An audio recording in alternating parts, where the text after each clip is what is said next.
pipeline project progress. Today's agreement is also about creating a better world for our kids. A new carbon price deal and a pipeline construction timeline. Separation squabble. Where does the push for a referendum go from here? And courageous campers. We're used to it. We're banking on probably some bad weather along the way. Bracing for a cool, possibly snowy long weekend in the mountain parks. CTV Calgary, local breaking news with Sean Frenet. Good afternoon. A major step forward in Alberta's coastal pipeline dreams. Prime Minister Mark Carney was in Calgary to finalize a memorandum of understanding. Construction on a new oil pipeline could start as early as fall 2027, with oil flowing by 2033. Tim Brooke joins us with more details. Tim, the Premier says there's still work to be done, but she's more optimistic than ever. Well, the reality here is that this agreement is a huge win for the Danielle Smith government. Now, she did have to make some concessions, especially as it pertains to federal carbon pricing. But the trade-off here is that Smith's long-standing pipeline push is going to make it to the Major Projects Office in Ottawa, and it's going to make it there pretty quickly. The plan right now from Alberta's government is to submit its official proposal with an official route by Canada Day, and then Ottawa is commit to naming it as a project in the national interest by October. After that, there are still some major hurdles to clear. Of course, no private sector proponent has jumped on board yet, and the British Columbia government and many First Nations along the coast still oppose the line, so it'll be up to the PM and to the Premier to get them all on board. The engagement's already begun, and as soon as the project submission happens after July 1st, then that triggers formal consultation, which will also begin in earnest. We're viewed as a country that is both an energy superpower and believes in addressing climate change. And so the ability to combine all of that is very, very attractive to Asian partners. Something to note, the compared this deal to the original deal that was signed back in November, there's a number of lowered environmental standards. For one, as far as carbon pricing is concerned, the $130 price per ton is now will be set to 2030 deadline as opposed to 2030 that was originally agreed to last year. And Sean, that carbon capture project that's been talked about for so long here in our province is still going to happen, but it's been scaled back quite a bit, and as of now, no scheduled timeline has been negotiated, so it's entirely possible the carbon capture project is delayed. Maybe it's even likely that it's delayed. Thank you very much, Tim. A court ruling that struck down a major separation petition this week is sparking a wider constitutional clash involving First Nations, the provincial government, and Ottawa. Mark Villani is live outside the McDougall Centre. Mark, how is Alberta's Premier responding to all of this? Well, Sean, Alberta's Premier Danielle Smith today calling this an overreach. She tells us that her government is reviewing all legal options. That includes potentially the use of the notwithstanding clause and working to identify some broader interpretations of Section 33 of the Charter of Rights and Freedoms. Now, the Premier is also raising questions here about exactly how courts are interpreting the democratic processes. Now, Court of King's Bench Justice Shayna Leonard found that the province failed to meet its duty to consult First Nations before allowing a process that could affect treaty rights. Both the Alberta government and separatist organizers said that they will appeal, arguing there's no way citizen groups could consult, and even if they could, no rights were infringed, and that consultation isn't a right in the first place. While the Premier maintained today, though, Alberta could use the notwithstanding clause, constitutional experts do say that it's just not legally possible in this case. The reason why is because Section 33 applies to the Charter of Rights and Freedoms, and treaty rights and Indigenous rights fall outside the Charter in the Constitution. So Section 33 does not apply or cannot apply to Indigenous treaty rights or the duty to consult. Now, legal experts we spoke with today seem to agree that this process could take months, even years, if it goes all the way up to the Supreme Court of Canada. Now, today, Smith did tell reporters she would adhere to whatever Canada's highest court eventually does rule. That being said, though, with October 19th's referendum looming, the clock is ticking. Sean. Thank you very much, Mark. 5 men are charged after a kidnapping related to an extortion scheme. Police say the victim was kidnapped at gunpoint on the evening of May 6th from a home in Edmonton and driven to Calgary, where he was taken to a friend's home in the northeast neighborhood of Cityscape. They were trying to get the victim's friend, the target of the extortion, to leave, and after the friend said no, the victim was assaulted. The wife of the victim's friend contacted police after she was threatened with a firearm. The kidnapped victim was eventually driven back to Edmonton and released the following day. I truly believe that as we continue to dismantle the traditional methods that we've seen, they're trying to be creative and find alternative methods to do this. No matter the method, we'll investigate the same way, and we will dismantle and break apart what's happening. 4 men face several charges, including kidnapping with a firearm and assault with a weapon. Police are still searching for a 5th person, 29-year-old Gagandeep Singh, in connection to the kidnapping. 4 people were sent to hospital after a shooting and crash in Airdrie early this morning. RCMP were called to Bayside Boulevard Southwest at about 6 a.m. Police say people in the vehicle were in an altercation involving several other vehicles, and several shots were fired. They believe the shooting was targeted and there is no risk to the public. The victims suffered non-life-threatening injuries. Call Airdrie RCMP if you have any information on this case. A popular area for Crown Land camping near Sundre is closed because of a wildfire. The wildfire is spreading rapidly, so campers and backcountry users have been told to get out. RCMP have set up blockades.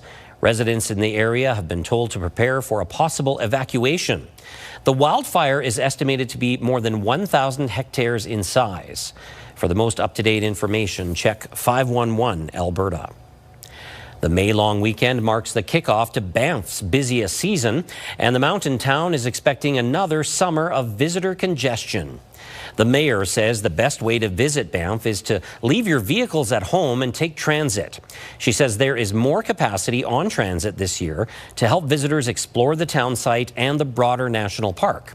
If you do have to drive, it's best to get there before 10 a.m. so you can get a spot right away. But that can still be hard when 24,000 vehicles are counted at the park gates every day.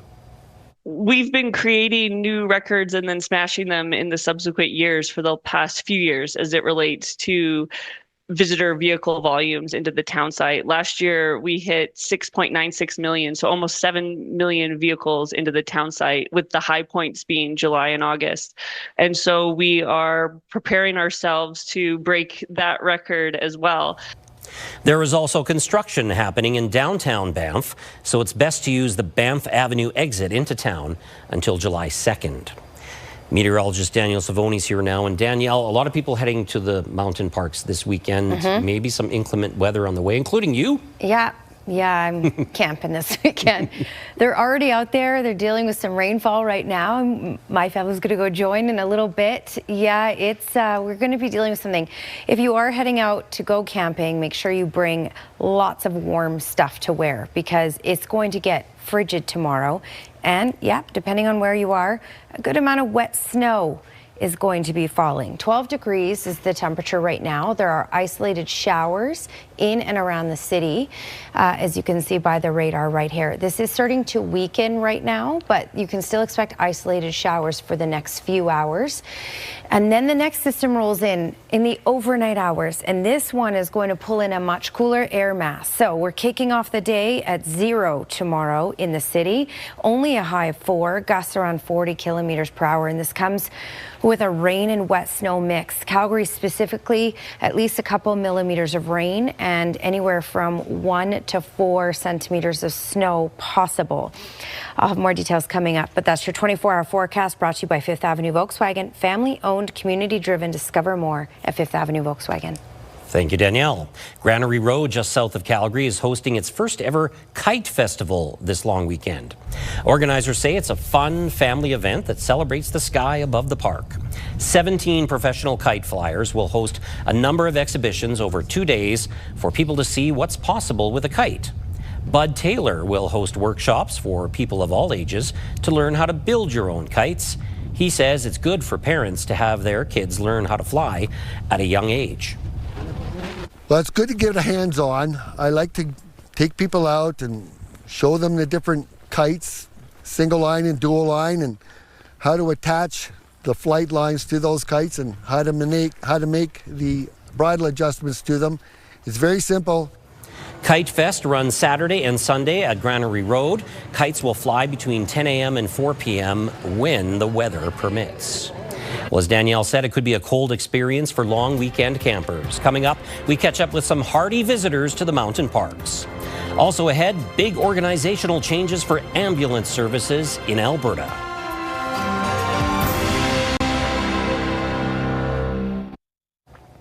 There's only a few certainties in life: death, taxes, and many say inclement weather during the May long weekend. Despite the forecast, campers are ready to brave whatever may come their way. Some are heading to McLean Creek to continue a camping family tradition, while others are looking to put a brand new trailer to good use, hoping to enjoy that little bit of sun that might come their way. You know, it was a pretty long winter, so it's just nice to get out with the family and enjoy the weather and the mountains and the river and everything. It's great. If you don't wake up and there isn't a couple inches of snow on the ground, you don't feel like you've earned your camping stripes. Lots of people have canceled their camping reservations because of the forecast. So if you're one of the brave ones, there's still time to book a spot. And as we know, it's going to be challenging weather out there for many people, isn't it, Danielle? Oh, yeah, this is a constant working on the forecast because I know so many people are out.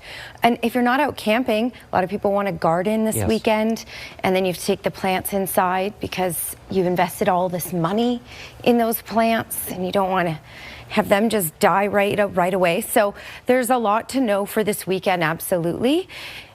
This is just the beginning right now. So right now we have isolated showers in the city and in much of southern Alberta, in fact.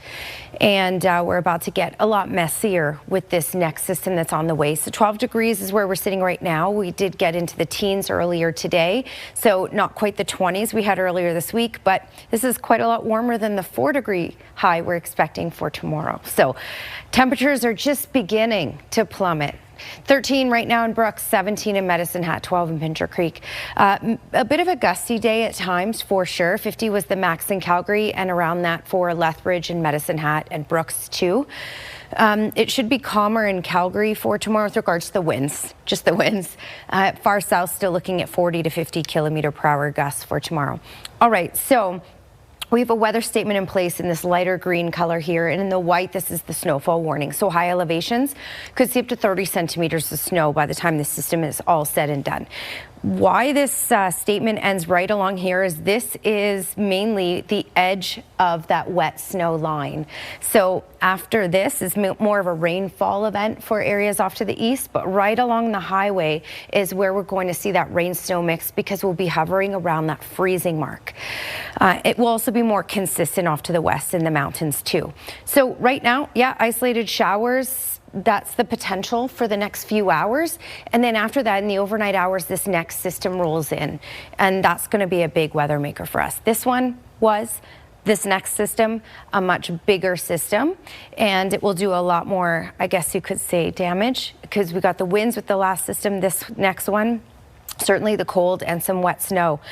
All right, let me advance this so I can give you the timeline here. Again, more consistent snowfall because temperatures will be colder off to the west and higher elevations. We're looking at that tonight through much of tomorrow as well. There you go. There's that rain-snow line right on the edge there. And this is why right up Highway 2, QE2 to Innisfail, it's going to be a rain and wet snow mix. So a little harder to forecast because how much of snow falls, how much rain falls. We'll talk about amounts in just a second here, but we are looking at heavy, dense, wet snow off to the west. Now for Canmore, for Banff town site, anywhere from 5 to 7 centimeters certainly possible, but those higher elevations could see much, much more. And then this starts to clear out on Sunday, but there will still be isolated showers possible, especially later in the day on Sunday. And you may even still get a wet snow mix early Sunday morning in and around the city. Okay, and then Monday, it's nice. That's when things really shape up. Quick look at how much rain is possible. 4 millimeters in Calgary, 3 in Medicine Hat, 7 in Lethbridge. And then when we look at that snowfall, these models are a little off, but we are looking at anywhere from 1 to 4 centimeters, Okotoks up to Calgary, and then about 5 to 7 in Canmore, Banff town site. Higher elevations, though, that's where we're looking at that 20 to 30 centimeters of snow. Here's your Action Furnace 5-day forecast. Just a high of 4 for tomorrow. For Calgary specifically, 2 to 4 millimeters of rain, 2 to 4 centimeters of snow, lasting into really early Sunday morning, then clearing out, but still isolated showers possible later on Sunday, and a high of 10. And then a ridge of high pressure builds in. Temperatures will climb into the teens by Monday.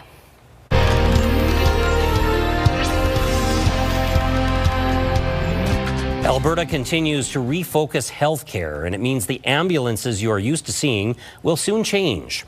A new branding campaign was unveiled today.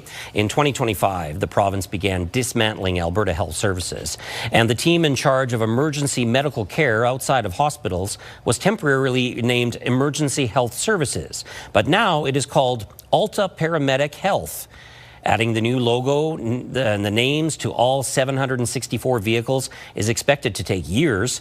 4,200 staff members are expected to get new blue uniforms by January 2027, with a yearly uniform budget of $2.8 million. The organization's purpose is not changing.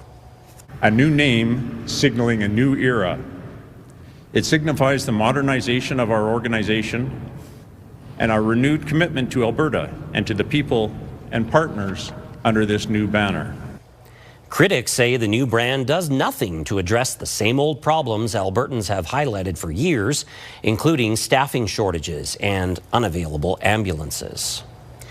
There's a new economical way to commute in Calgary. Still to come, how you can save money if you use transit and like e-bikes and scooters.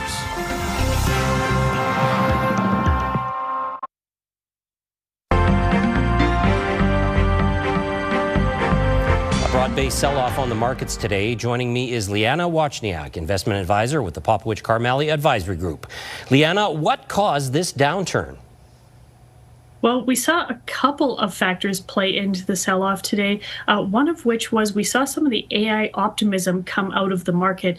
We've seen traders trade in some of the big tech names over the last couple of days, hoping that given the presence of some of those CEOs with President Trump on his trade junket to China, that he was hopefully going to get some sort of deal out of that. We didn't see that, so some of the optimism came out of the markets there. We also saw higher than expected inflation numbers in the U.S., both on the consumer and on the producer side. That has increased the chance of potentially seeing a price hike by the U.S. Fed in December. And we also saw slower than we were hoping for resolution to the Iranian conflict. Now, of course, we don't have an end date for that, and it's starting to look less and less likely that we are going to have one in the near term. So we saw oil actually up over 4% during the course of the trading day today as traders tried to grapple with the idea of what that could look like if it goes on for longer than we were hoping. And Liana, Air Transat faces a big fuel bill for the past couple of months. That's right. And this is on the back of that Iranian conflict and the higher price of oil that goes along with it. Prices of jet fuel have spiked, and Air Transat basically decided that they have calculated about a $70 million additional bill for them for just the months of March and April for the flights that they have and that actually still ran for those couple of months. Now, they have actually reduced some of their capacity for the remainder of the summer to try and cope with some of this, but they haven't been able to absorb that in their ticket prices so far, given the fact that a lot of people had purchased their tickets before the Iranian conflict started. Right. All right. Well, thank you very much, Liana. Thank you. Calgarians can travel to and from transit stations using e-bikes or e-scooters. They will be available at 8 stations around the city. If your commute to or from the station is 10 minutes or less, it's free, as long as you are on the Neuron or Bird Canada app. This program is an extension of a 2023 pilot where a similar service was offered at 3 LRT stations. The city says this project is all about giving Calgarians choice.